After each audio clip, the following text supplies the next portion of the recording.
तिहाड़ी chief minister Arvind Kejriwal का बुरा हाल हो गया है। पहले तो इसने आतिशी को लगा रखा था कि आतिशी दिन में 10 बार आ, मीडिया के सामने बुला, मीडिया को बुला और मीडिया के सामने जो है तरह तरह की बातें कर और मेरे को निकालने की कोशिश कर। कुछ नहीं हो पाया। ये अरविंद केजरीवाल को 15 दिन होने वाले हैं जेल में। पहले तो कुछ दिन जो है ईडी की कस्टडी में रहे, अब तिहाड़ी चीफ मिनिस्टर हो गए हैं। पहले तो संजय सिंह को जमानत मिल गई। जमानत के टाइम से आपने देखा होगा, पहले तो ये कहता था कि मैं बीमार हूं, मेरा लीवर खराब है, व्हील चेयर पे चलता था। लेकिन जैसे ही इसको जो है जमानत मिली, अगले दिन आपने देखा कार की बोनट पे खड़ा होके जो है भाषण दे रहा है। तो ये कैसा भाई तबीयत खराब है, कैसा लीवर खराब है कि एक आदमी जो है एक दिन पहले जो है व्हील चेयर पे चलता है और अगले दिन कुछ ही दिन के बाद जो है, ये अगले दिन नेक्स्ट डे जो है वो कार की बोनट पे खड़ा होके यूं यूं यूं यूं यूं करके बात करता है, जोर जोर से बात करता है। और जब से ये आतिशी का पत्ता साफ किया संजय सिंह ने, उसके बाद से तो ये डेली इसने कमान संभाल ली है और डेली कभी कभी कुछ आरोप लगाता है, कहता है बहुत बड़ा खुलासा करूंगा, लेकिन निकलता है फुस। अरे भैया संडे है, संडे, संडे को सब आओ और आके जो है भूख हड़ताल पे बैठ जाओ 11 बजे, सुबह नाश्ता करके 11 बजे भूख हड़ताल पे बैठ जाओ और 5 बजे तक चला और उसके बाद जो है जाके फिर खा लेना। लेकिन वहां पे भी जनता नहीं आई दिल्ली की जनता ने बिल्कुल तिरस्कार कर दिया इस आम आदमी पार्टी को, बिल्कुल जो है अपने दिलों से निकाल दिया इस आम आदमी पार्टी को। कोई उसके पास जाने को तैयार नहीं है। 300-400 लोग आए हैं बस। अच्छा, जिसके 62 एमएलए हों और 134 पार्षद हों, वो 400 लोग ही इकट्ठा कर पाए, तो आप ये समझ लो कि ये पार्टी किस तरफ से जा रही है। ये पार्टी एकदम फुस निकल गई। इस पार्टी का अब कोई औचित्य नहीं रह गया, ये पार्टी खत्म हो गई। कह रहा था जेल से ही सर चलेगी सरकार। 97% लोगों ने वोट किया है कि अगर आप जेल से ही सरकार चलाओ। भाई जेल से सरकार चलाने के लिए मुझे तो पक्का यकीन है दिल्ली वाला कोई भी आदमी अलाउ नहीं करेगा। 4-5 जो है तुम्हारे अपने ही सदस्य अलाउ करेंगे तो करेंगे, लेकिन दिल्ली वाला कोई भी अलाउ नहीं करेगा कि जेल से सरकार चलाई जाए। लेकिन ना, ठोकर मारता था ये आदमी, कहता था कि ठोकर मारता हूं मैं, चीफ मिनिस्टर की नौकरी को मैं ठोकर मारता हूं, चीफ मिनिस्टर की पद को मैं ठोकर मारता हूं। लेकिन उसको गले से ऐसा लगा लिया। और कहाँ है भाई सुनीता भाभी? सुनीता भाभी तो अब दिखाई भी नहीं दे रही। कहा जा रहा था कि सुनीता भाभी जो है आएंगी, भूख हड़ताल की जगह पे आएंगी, खूब बोलेंगी। कहाँ बोला भाई? किसी ने बात ही नहीं। अब 400 लोगों के सामने आके क्या बोलती बेचारी वो भी?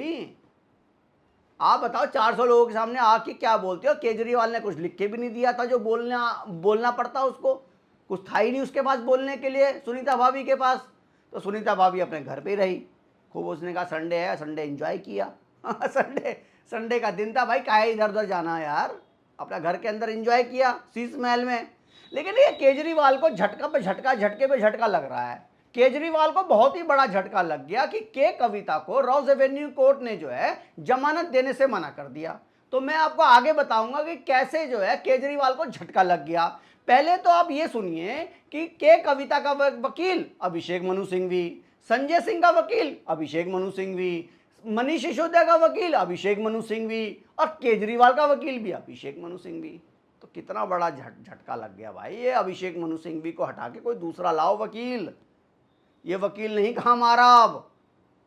ये वकील, सबका ये वकील बना हुआ है, जमानत किसी को दिला नहीं पाता। ये कैसा वकील है भाई? अच्छा, ये के कविता को इतना बड़ा झटका लगा रॉस एवेन्यू कोर्ट से कि पहले इसने बोला मुझे जज साहब मुझे अपने बच्चों को पढ़ाना है। जज साहब ने कहा ये सब कुछ नहीं चलेगा, अपने बच्चों को पढ़ाना है। जज साहब मैं लेडीज़ हूँ, मुझे कुछ रियायत दे दो। जज साहब ने इस पर भी कुछ नहीं किया।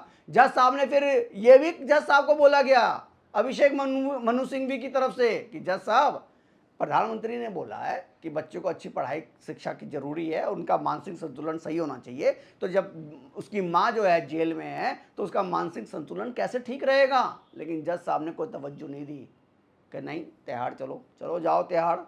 जब केजरीवाल इसीलिए दुखी हो गया तिहाड़ में, जहां वो टीवी लगाया हुआ है उसके लिए, टीवी देखता रहता है दिन भर बैठ के, ये बातें बेकार की है कि 3 किताबें, उस किताबों को खोल के भी नहीं देखा उस आदमी ने। मुझे बताया गया है वहाँ के लोगों ने, आम आदमी पार्टी में मुझे बताया कि साहब ने अभी तक एक भी किताब नहीं खोली है। वो टीवी देखते रहते हैं और अपनी जमानत की खबरें सुनते रहते हैं। लेकिन जब के कविता की खबर सुनी है ना केजरीवाल ने, आंखों से आंसू आ गए कि भाई जब के कविता को रिलीफ नहीं मिल रहा और मैं उससे बड़ा जो है सातिर सातिर आदमी, तो मेरे को कौन सी जमानत मिलेगी, मेरे को भी तो जमानत नहीं मिलेगी ना। तो केजरीवाल इसीलिए परेशान है कि जब के कविता को रिलीफ नहीं मिला तो केजरीवाल को कहाँ से रिलीफ मिलेगा भाई। तो आपको यही मैं आपको कहना चाह रहा था कि केजरीवाल के चारों तरफ से जो है निराशा हाथ लगी है और आज उनके सचिव को भी बुला लिया गया, वैभव कुमार को, जो केजरीवाल का राइट हैंड माना जाता है। केजरीवाल अपने आपने देखा होगा, केजरीवाल कहीं साइन नहीं करता, सब कुछ जो है वैभव कुमार को बोलता है, भाई जो भी है अरेंज करो, सब कुछ फ़ोन वो सब कुछ वो। लेकिन ये इस आदमी ने भी अपना फ़ोन डिस्ट्रॉय कर दिया, ख़त्म कर दिया, तोड़ के फेंक दिया। मतलब ऐसा क्या क्या घोटाला भाई कि सबके फ़ोन जो है डिस्ट्रॉय कर दिए गए। और फिर कहते तो ये कट्टर ईमानदार है। मुझे तो ये कट्टर ईमानदारी की परिभाषा नहीं समझ में आ रही इन लोगों की। डेली जो है नए नए आरोप ले लेके आ जाते हैं ये, और वो आरोपी को फुस निकलते हैं। सो आप लोगों को क्या कहना है इस केजरीवाल के बारे में, इनको जमानत मिलेगी या नहीं मिलेगी? कल इनकी हाई कोर्ट में सुनवाई है और हाई कोर्ट में पहले ही सुनवाई हो चुकी है, बस अब निर्णय आना है। तो आप लोग प्लीज बताइए कि केजरीवाल को जो है रिलीफ मिलनी भी चाहिए कि नहीं मिलनी चाहिए। जिस तरह का इसने जो है भ्रष्टाचार किया और लोगों के विश्वास पे खेला है ये आदमी, लोगों का इमोशंस के साथ खेला है। दिल्ली का बेटा और दिल्ली का भाई कह कह के जो है आपकी जेबें नोच ली इस आदमी ने।